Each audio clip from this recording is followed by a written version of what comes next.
Pendedahan telah dibuat oleh Setiausaha Agung Keadilan Datuk Saifuddin Nasution Ismail bahawa pengurusi dan timbalan pengurusi Suruhanjaya Pilihan Raya SPR adalah ahli UMNO, mempunyai kesan yang besar di sisi perlembagaan persekutuan.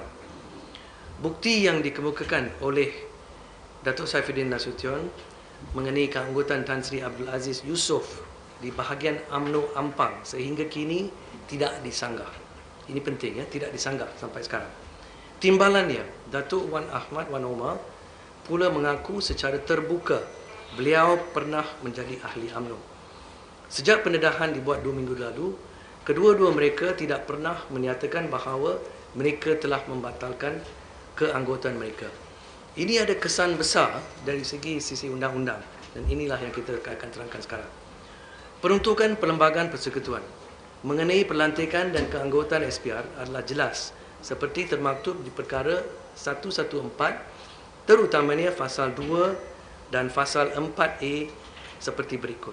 Saya akan baca sepenuhnya, ya. Ini first I will read fasal 2 kurungan 2. Pada melantik anggota Suruhanjaya Pilihan Raya, Yang di-Pertuan Agong hendaklah mengambil perhatian tentang pri-mustahaknya suatu Suruhanjaya Pilihan Raya yang mendapat kepercayaan awam. 4A sekarang, kurungan 4A. Dan ini yang terpakai dalam kedudukan keadaan kita sekarang, ya. Sebagai tambahan kepada apa-apa kehilangan kelayakan yang diperuntukkan di bawah fasal 4, pengurusi Suruhanjaya Pilihan Raya hilang kelayakan untuk memegang jawatan itu jika selepas 3 bulan perlantikannya ke jawatan itu atau pada bila-bila masa selepas itu, dia ialah atau menjadi anggota mana-mana lembaga pengarah atau lembaga pengurusan atau pegawai atau pekerja. Now, this is the operative clause now sekarang, ya. Atau melibatkan diri dalam hal ehwal atau urusan mana-mana organisasi atau badan. Saya tegaskan perkataan ini, ya. Mana-mana organisasi atau badan. Any organization or body. You cannot involve. Sama ada diperbadankan atau selainnya. Diperbadankan means corporatized, ya, body, ya.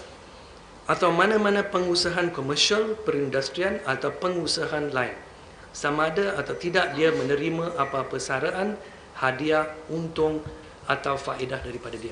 So, dia terlibat, sama ada dia terima duit, itu tidak relevan. Dia dilarang sama sekali dari melibatkan di badan-badan macam ini. Ada satu syarat, this is a proviso, saya baca itu sekarang.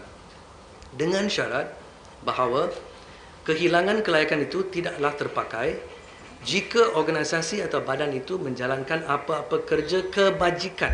Can I emphasize, kerja kebajikan atau sukarela atau tujuan yang berfaedah kepada masyarakat atau mana-mana bahagiannya, atau apa-apa kerja atau tujuan lain yang bersifat khairat atau sosial, dan anggota itu tidak menerima apa-apa saraan, hadiah, untung atau faedah daripada ni.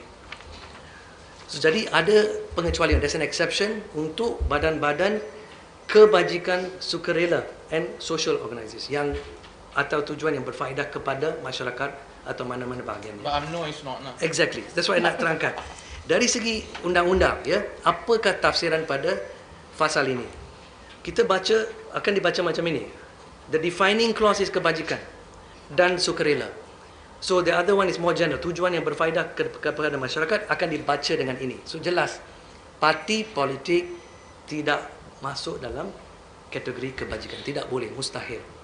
It's clearly exempted. So the only exemption if you are involved in social, voluntary work, yeah? Voluntary or welfare work, you are allowed to, for which you cannot be paid any money. But besides that, you cannot be involved in any organization or body of any kind. You cannot be involved in business, nothing. That's very clear. That's the whole idea of the independence of the Election Commission. I just carry on with the statement now. Yeah? Keanggotaan kedua-dua pegawai tertinggi SPR ini di dalam sebuah parti politik secara jelas melanggar perkara 114, kurungan 2 dan kurungan 4A. Apatah lagi apabila kedua-dua mereka mengaku menjadi ahli atau tidak menafikan mereka pernah menjadi ahli. Tuntutan yang dikenakan oleh perkara 114 adalah jelas.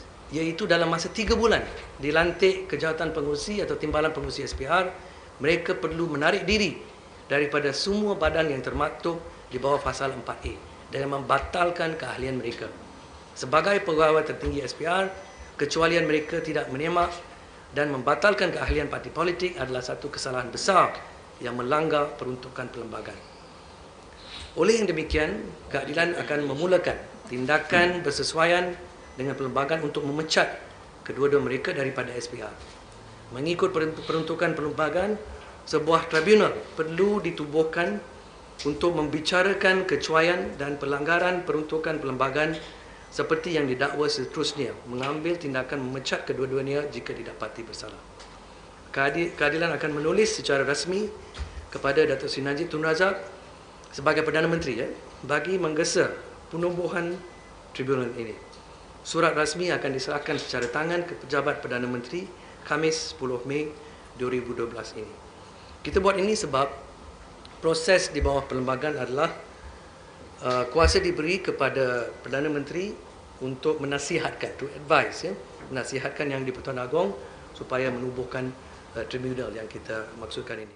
Pada 25 hari bulan April, Datuk Saifuddin mendedahkan bahawa mereka menjadi ahli UMNO. Mereka adalah ahli UMNO tanpa menyebut kawasan mana, bahagian mana. Respons pertama mereka disiarkan dalam Sinar Harian Jumaat 27 April. Without even knowing, before kita beritahu bahawa dia ahli Pasir Mas, dia dah mengaku beliau pernah menjadi ahli UMNO. Katanya ini tidak ada relevan. Dia dah jadi ahli UMNO 30 tahun lalu. Masa itu beliau tidak tahu masa depannya dan apa jawatan yang akan disandangnya di kemudian hari. We have to go back to his first admission and reaction. Hanya selepas keluar Datuk Saifuddin keluarkan keahlian dia, baru dia kata, itu bukan saya tak pernah duduk di Pasir Mas. No, but that does not nullify his open admission initially. Besar-besar ni mengaku. So we were waiting for him paling kurang untuk dia kata saya telah membatalkan keahlian saya. But it's been 2 weeks tetapi masih belum ada. Sebab itu kita rasa we have enough grounds to pursue legal means constitutionally to remove both of them. Tan Sri Abdul Aziz lagi hebat. Not a single word. They just keep quiet. Yes, I am a member, but it's not an issue. It is an issue constitutionally. MalaysiaKini.com. Pada Malaysia Kini. Pada Malaysia Kini, Malaysia Kini.